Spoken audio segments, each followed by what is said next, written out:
আপনার যদি হেডফোন বা ইয়ারফোন ভালো না লাগে, বিরক্ত হন কিংবা এর বিকল্প হিসাবে অন্য গেজেট চান, তাহলে আপনার জন্য এই এয়ারডটসটি।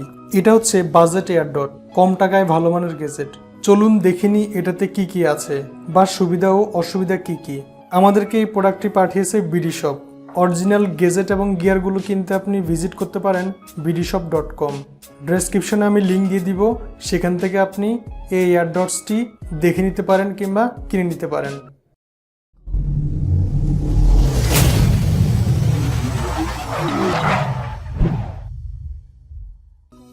এখন আমরা রেডমি এয়ারডটসটি আনবক্স করব।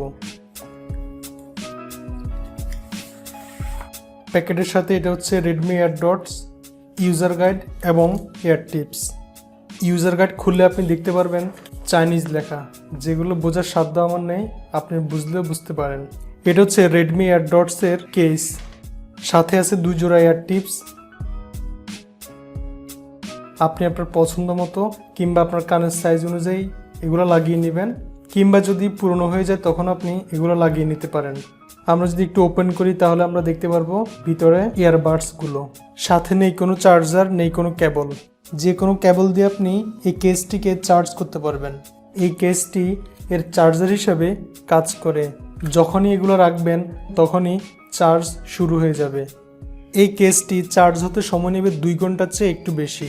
আর যখন এই ইয়ারবাডসগুলো আপনি এই কেসের মধ্যে চার্জ দিবেন তখন একবার চার্জে এগুলো প্রায় 2.5 ঘন্টার চাইতে বেশি চলে। এই ইয়ারবাডসগুলো যখন চার্জ শেষ হয়ে যাবে তখন আপনি যখন আবার এটার মধ্যে রাখবেন তখনই চার্জ শুরু হয়ে যাবে। আর যখন চার্জ শুরু হয়ে যাবে তখন এখানে একটি লাল বাতি জ্বলবে। এভাবে আপনি এগুলোকে এই কেসে চার্জ দিয়ে 2 বারের বেশি আপনি চার্জ করতে পারবেন, অর্থাৎ 7 থেকে 8 ঘন্টার মতো এক চার্জে এই ইয়ারবাডসগুলো চালাতে পারবেন। তবে যখনই সময় পাবেন তখন এই ইয়ারবাডসগুলো বক্সে রাখবেন যাতে চার্জ হয়ে নেই। এবার আসি এটার বিল্ড কোয়ালিটি নিয়ে। বাজেট ইয়ারফোন, তাই এর বিল্ড কোয়ালিটি প্লাস্টিক বডি, সাইজে হালকা, দেখতে প্রিমিয়াম। তো বক্সের হুডটি খোলার সময় সাবধানে খুলবেন, পেছনে বেশি চাপ দিলে ভেঙে যাওয়ার সম্ভাবনা আছে। হুডটি রাখার সময় ক্লিকি সাউন্ড পেলেও খোলার সময় পায়নি। এয়ারডটের সাথে ম্যাগনেটিক থাকায় এগুলো পড়ে যাওয়ার সম্ভাবনা নেই।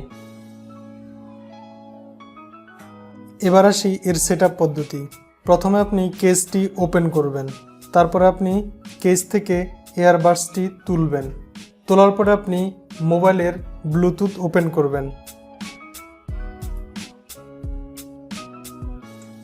তারপর আপনি মোবাইলে দেখতে পারবেন রেডমি এয়ারডটস আর, অর্থাৎ এটা রাইট, এটা হচ্ছে রাইট সাইডের, এখানে লেখা আছে রাইট সাইড, আর এটা হচ্ছে লেফট সাইড। আমরা যদি এটা আলাদা আলাদা কেস থেকে তুলি তাহলে এটা আলাদা আলাদা পেয়ার হবে, আর যদি আমরা একসাথে তুলে নিই তাহলে 2টি পেয়ার হয়ে যাবে।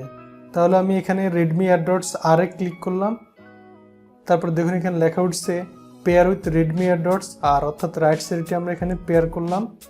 তাহলে আপনি যদি একবার এটা কানেক্ট করে নেন আর আপনার কানেক্ট করা লাগবে না, আপনি যখন কেস থেকে এগুলো তুলবেন তখন অটো কানেক্ট হয়ে যাবে।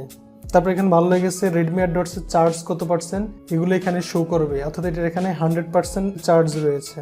আবার আমরা যদি এগুলো রেখে দিই তাহলে ডিসকানেক্ট হয়ে যাবে। আপনি যদি একটি শুধু ইউজ করতে চান তাহলে আপনি কেস থেকে একটি ইয়ারবাডস তুলবেন, তাহলে দেখুন এটা অ্যাক্টিভ হয়ে গিয়েছে।